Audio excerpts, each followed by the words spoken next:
Are electric motorcycles an effective grid down, bug out, get home solution? Let's find out.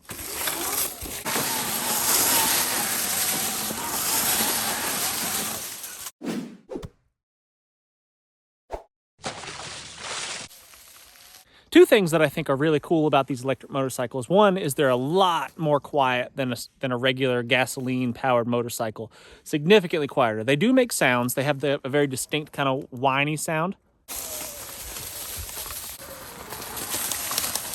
They are not nearly as echoey, and the sound doesn't carry nearly as far as a gasoline-powered motorcycle does. So that's nice. Much more quiet.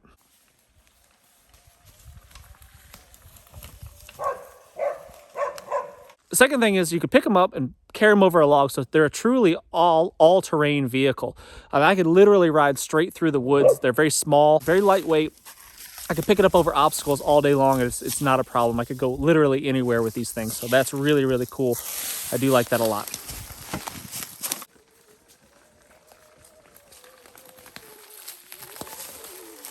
They only weigh about 100 pounds, give or take. You'll have to look up the specs. This one's from Suron.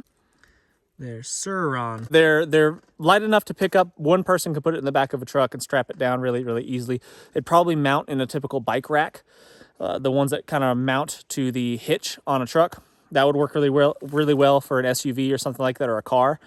If you were to break down somewhere, instead of walking, you just unhitch this baby, hop on it, and you're traveling 45 miles per hour down the road. And the range on them, I haven't tested it, but I would think the range, just on the little bit that I've ridden them, is probably somewhere in the 30 to 40 mile range, give or take, with the battery life with one charge.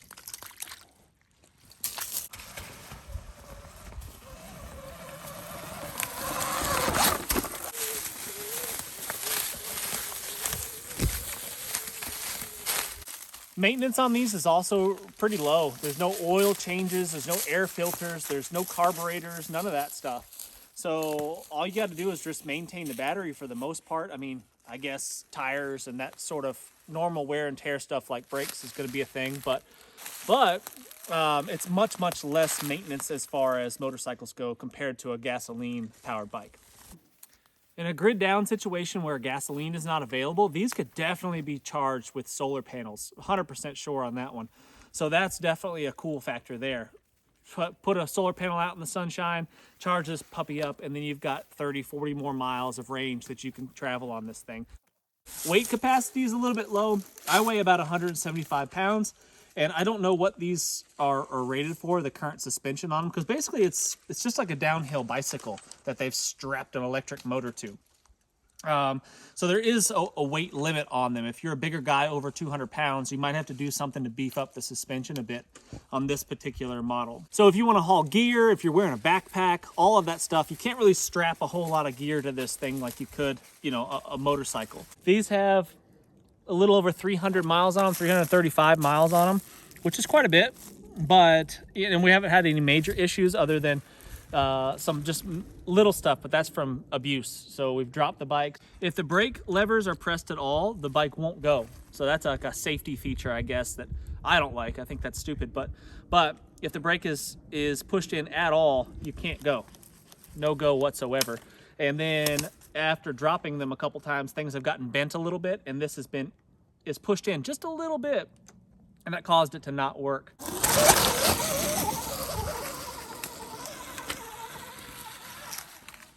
Water crossings is another concern. It says right on them that you shouldn't cross streams or submerge the thing in water.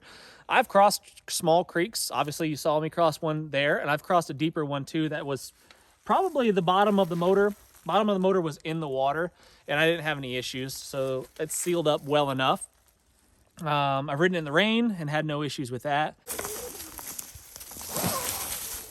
So I've ridden some electric motorcycles that have been pretty wimpy, pretty weak, that really bog down really slow, kind of like a golf cart does when you try to climb a steep hill. This is not that. This thing will scream up a hill. Again, I weigh about 175 pounds, and this thing will rip up a steep hill, no problems whatsoever. So that's definitely not an issue with this motorcycle.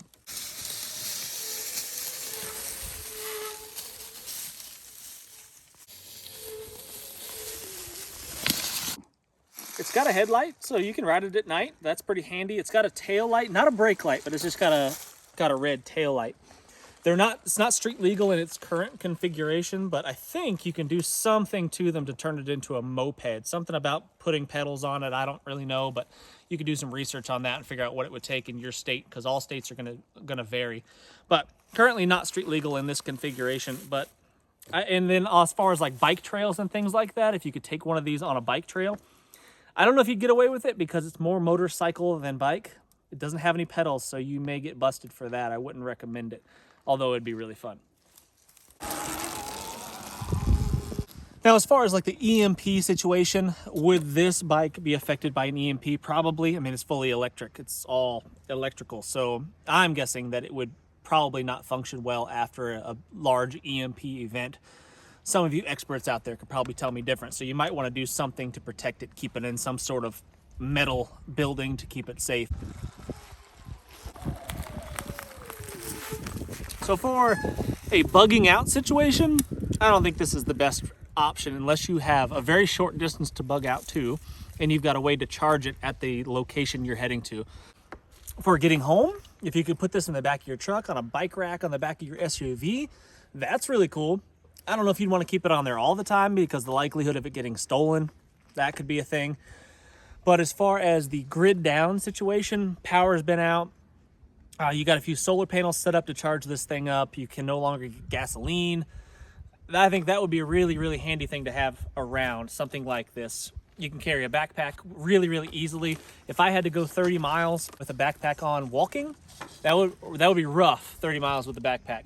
With this, you could do it in less than an hour probably. So that would be really, really cool. Anyway, I really do appreciate you watching, guys. Make sure you're hitting that thumbs up, subscribing if you haven't done so already. I can't wait to see you on the next video. Make sure you're leaving a comment. Tell me what you think about this. Is it practical? Is it useful? Is it something that you think would be beneficial in a grid down, bug out, get home situation?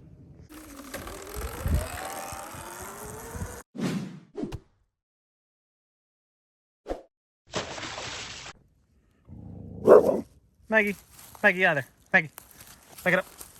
I've got an armadillo. Maggie, back up. Maggie, come. Come.